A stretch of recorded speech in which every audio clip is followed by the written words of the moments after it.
الحمدللہ رب العالمین والصلاة والسلام علی سید المرسلین اما بعد فاعوذ باللہ من الشیطان الرجیم بسم اللہ الرحمن الرحیم۔ الحمدللہ رمضان المبارک کا مہینہ ہمارے سروں پر سایہ فگن ہے اور اپنی رحمتیں برکتیں لٹا رہا ہے۔ آج الحمدللہ 10 رمضان المبارک حضرت اماں خدیجۃ الکبریٰ رضی اللہ تعالی عنہا کا وصال کا دن ہے۔ ہم ان کی سیرت کے حوالے سے گفتگو کریں گے۔ حضرت سیدنا اماں خدیجۃ الکبریٰ رضی اللہ تعالی عنہا قبیلہ قریش کی ایک بہت ہی باہمت، بلند حوصلہ اور عقل مند خاتون تھی۔ اللہ عز و جل نے آپ رضی اللہ تعالی عنہا کو بہت بہترین اوصاف سے نوازا تھا، جن کی بدولت آپ رضی اللہ تعالی عنہا جاہلیت کے دور شر و فساد سے ہی طاہرہ اور پاکیزہ کے لقب سے مشہور تھیں۔ آپ رضی اللہ تعالیٰ کی اعلیٰ صفات اور اعزازات کا ذکر کرتے ہوئے آپ کی سہیلی حضرت سیداتنا نفیسہ بنت منیہ رضی اللہ تعالی عنہا فرماتی ہیں کہ اماں خدیجہ الکبریٰ رضی اللہ تعالی عنہا اندیش، سلیقہ، شعار، پریشانیوں اور مصیبتوں کے مقابلے میں بہت بلند حوصلہ رکھتی تھیں اور معزز خاتونوں میں آپ کا شمار ہوا کرتا تھا۔ ساتھ ہی ساتھ اللہ تبارک و تعالیٰ نے آپ رضی اللہ تعالی عنہا کو عزت و شرف اور خیر و بلائی سے بھی نوازا تھا۔ آپ رضی اللہ تعالی عنہا قریش میں اعلیٰ نسب رکھنے والی بہت ہی بلند رتبہ اور سب سے زیادہ مالدار خاتون تھیں۔ 2 مرتبہ آپ رضی اللہ تعالی عنہ کی شادی ہو چکی تھی۔ پہلے ابو حالہ بن زرارہ تمیمی سے ہوئی، اس کے فوت ہو جانے کے بعد عتیق بن عابد مخزومی سے۔ جب یہ بھی وفات پا گیا تو کئی رؤسائے قریش نے آپ رضی اللہ تعالی عنہ کو شادی کے لیے پیغام دیا، لیکن آپ نے انکار فرما دیا اور کسی کا بھی پیغام قبول نہ کیا۔ چنانچہ اب اکیلے ہی اپنی اولاد کے ساتھ زندگی بسر کرتے ہوئے حضرت نفیسہ رضی اللہ تعالی عنہا فرماتی ہیں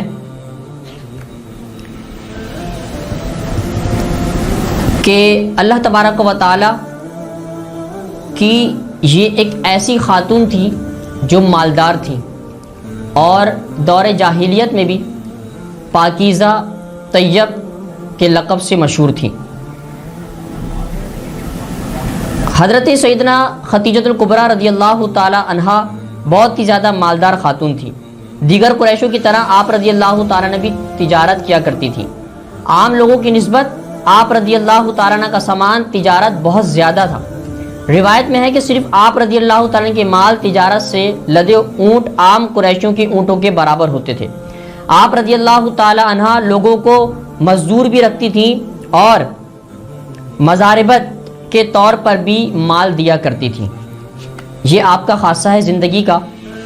اس کے بعد سرکار نامدار صلی اللہ علیہ وسلم کے حسن اخلاق، راست بازی، ایمانداری اور دیانتداری کا شہرہ ہر خاص و عام کی زبان پر تھا۔ آپ صلی اللہ علیہ وسلم اپنے غیر معمولی اخلاقی، معاشرتی اوصاف کی بنا پر اخلاقی پستی کے اس دور جاہلیت میں ہی امین کہہ کر پکارے جانے لگے تھے۔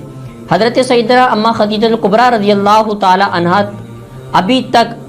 اگرچہ آپ صلی اللہ علیہ وسلم کی ان صفات عالیہ کی شہرت پہنچ چکی تھی اور اس وجہ سے آپ حضور اقدس صلی اللہ علیہ وسلم کو اپنا سامان دے کر تجارتی قافلے کے ساتھ روانہ بھی کرنا چاہتی تھیں، لیکن یہ خیال کر کے کہ پتہ نہیں حضور علیہ الصلوۃ والسلام اسے قبول فرمائیں گے یا نہیں، اپنا ارادہ ترک کر دیتی۔ اس کے بعد سید عالم صلی اللہ علیہ وسلم کا ایک جواب ہے کہ جناب ابو طالب نے آپ صلی اللہ علیہ وسلم کو حضرت سیدنا اماں خدیجہ الکبریٰ رضی اللہ تعالیٰ عنہ کے پاس جا کر خود کو تجارت کے لیے پیش کرنے کا کہا، تو آپ علیہ الصلوۃ والسلام نے کسی کے پاس سائل و طالب بن کر جانے کو ناپسند جانا۔ روایت میں ہے کہ آپ صلی اللہ علیہ وسلم نے جواباً ارشاد فرمایا، شاید وہ کہ خود ہی مجھے اس سلسلے میں بلا بھیجیں۔ اس پر ابو طالب نے کہا، مجھے اندیشہ ہے کہ وہ کسی کو منتخب نہ کر لیں اور پھر آپ ایسی چیز کو طلب کریں گی جو منہ پھر چکی ہوگی۔ حضرت سیدنا اماں خدیجہ الکبریٰ رضی اللہ تعالی عنہا نے اپنے غلام میسرہ کو حضور علیہ الصلوۃ والسلام کے ساتھ کر دیا تھا اور یہ تاکید کی تھی کہ کسی بات میں آپ صلی اللہ علیہ وسلم کی نافرمانی نہ کرے اور نہ آپ کی رائے سے اختلاف کرے۔ روانگی سے پہلے ہی آپ علیہ السلام کے چچاؤں نے قافلے والوں کو آپ صلی اللہ علیہ وسلم پر شفقت کرنے کا کہا۔ بوقت روانگی آپ صلی اللہ علیہ وسلم پر بادل نے سایہ کیا ہوا تھا۔ اس کے بعد اللہ عز و جل نے اپنے پیارے محبوب صلی اللہ علیہ وسلم کے صدقے اس تجارت میں اس قدر برکت اور نفع عطا فرمایا کہ پہلے کبھی نہ ہوا تھا۔ چنانچہ اتنا کثیر نفع دیکھ کر حضرت اماں خدیجۃ الکبریٰ رضی اللہ تعالی عنہ کے غلام میسرہ نے کہا، اے نبی صلی اللہ علیہ وسلم، میں نے اتنا زیادہ نفع کبھی نہیں دیکھا جو آپ صلی اللہ علیہ وسلم کی بدولت ہوا ہے۔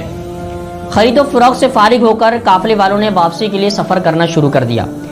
اثنائے راہ میسرہ نے دیکھا کہ جب دوپہر ہوتی اور گرمی شدید ہوتی تو دو فرشتے سورج سے بچاؤ کے لیے آپ صلی اللہ علیہ وسلم پر سایہ فگن ہو جاتے۔ اللہ عز و جل نے میسرہ کے دل میں رسول کریم رؤوف الرحیم صلی اللہ علیہ وسلم کی محبت ڈال دی تھی، لہذا وہ آپ علیہ السلام کے روبرو ایسے ہوتے گویا آپ علیہ السلام کے غلام ہیں۔ جب رسول خدا احمد مصطفیٰ صلی اللہ علیہ وسلم حضرت خدیجہ الکبریٰ رضی اللہ تعالی عنہ کے پاس پہنچے اور انہیں تجارت میں ہونے والے نفع کے بارے میں بتایا تو آپ علیہ السلام اس پر بہت خوش ہوئے، اور آپ نے فرشتوں کو جو حضور اکرم صلی اللہ علیہ وسلم پر سایہ فگن دیکھا تھا اس کی تصدیق کرنی چاہی کہ آیا وہ آپ علیہ السلام کے لیے ہی تھے یا کسی اور کے لیے۔ چنانچہ اس کی تدبیر آپ نے رسول اکرم صلی اللہ علیہ وسلم نے ارشاد فرمایا کہ میں اسے کھلے جنگل میں پیچھے چھوڑ آیا ہوں۔ حضرت اماں خدیجہ الکبریٰ رضی اللہ تعالی عنہ نے درخواست کی کہ جلدی میں اس کی طرف جانتا ہوں تاکہ وہ آنے میں جلدی کرے اور میں اس سے ملنا چاہتا ہوں۔ پیارے آقا صلی اللہ علیہ وسلم نے آپ کی درخواست قبول فرمائی اور پیارے آقا صلی اللہ علیہ وسلم نے درخواست قبول فرما کر حضرت خدیجہ رضی اللہ تعالیٰ عنہ کو بالا خانہ پر چڑھ کر آپ علیہ السلام کو دیکھنے لگیں اور دوبارہ فرشتوں کو آپ صلی اللہ علیہ وسلم پر سایہ فگن دیکھ کر یقین کر لیا کہ وہ آپ ہی کے لیے سایہ فگن ہوئے تھے۔ اس کے بعد میسرہ نے آ کر آپ رضی اللہ تعالیٰ عنہ کو اپنے مشاہدات بتائے، عیسائی راہب اور اس شخص کے ساتھ بات چیت کے بارے میں بھی بتایا جس کے ساتھ خرید و فروخت کے دوران آپ صلی اللہ علیہ وسلم کا اختلاف ہو گیا تھا۔ جب اماں خدیجہ الکبریٰ رضی اللہ تعالی عنہ نے تجارت میں پچھلے برسوں کی نسبت بہت زیادہ نفع دیکھا تو طے شدہ مقدار سے بھی دگنا مال آپ رضی اللہ تعالی عنہ کی بارگاہ میں، آپ صلی اللہ علیہ وسلم کی بارگاہ میں حضرت اماں خدیجہ الکبریٰ رضی اللہ تعالی عنہ نے پیش کیا۔ اس کے بعد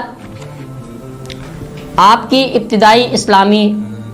جو کردار تھا اماں خدیجہ کا، اس کے بارے میں ملاحظہ فرماتے ہیں، تاجدار رسالت صلی اللہ علیہ وسلم آفاق عالم کو اپنے جلووں سے چمکاتے اور خوشبوؤں سے مہکاتے، عرب کے ریگزاروں اور کوہساروں میں مبارک حیات کے لمحات گزارتے رہتے، حتیٰ کہ آپ صلی اللہ علیہ وسلم کے اعلان نبوت کا زمانہ قریب آ گیا اور ظہور نبوت کے قریب خلوت نشینی کی محبت آپ صلی اللہ علیہ وسلم کے قلب اور قلب اقدس میں ڈال دی گئی، اور اس کے بعد آپ صلی اللہ علیہ وسلم کچھ تھوڑا بہت طعام کھانا اپنے ساتھ لے کر مکہ مکرمہ سے چند کلومیٹر کے فاصلے پر واقع جبل نور کے غار ہرا میں کئی روز تک خلوت نشین میں گزار دیتے اور ذکر و فکر میں مشغول رہتے۔ شب روز اسی طرح بسر ہوتے گئے۔ عام الفیل کے 41ویں سال جبکہ آپ علیہ السلام کی عمر مبارک 40 برس ہو چکی تھی، ربیع الاول یا رمضان المبارک کے مہینے میں پہلی وحی نازل ہوئی۔ اس موقع پر اماں خدیجہ الکبریٰ رضی اللہ تعالیٰ عنہ نے مثالی کردار ادا کیا اور رسول اکرم صلی اللہ علیہ وسلم کی زوجیت میں آنے سے لے کر آخر دم تک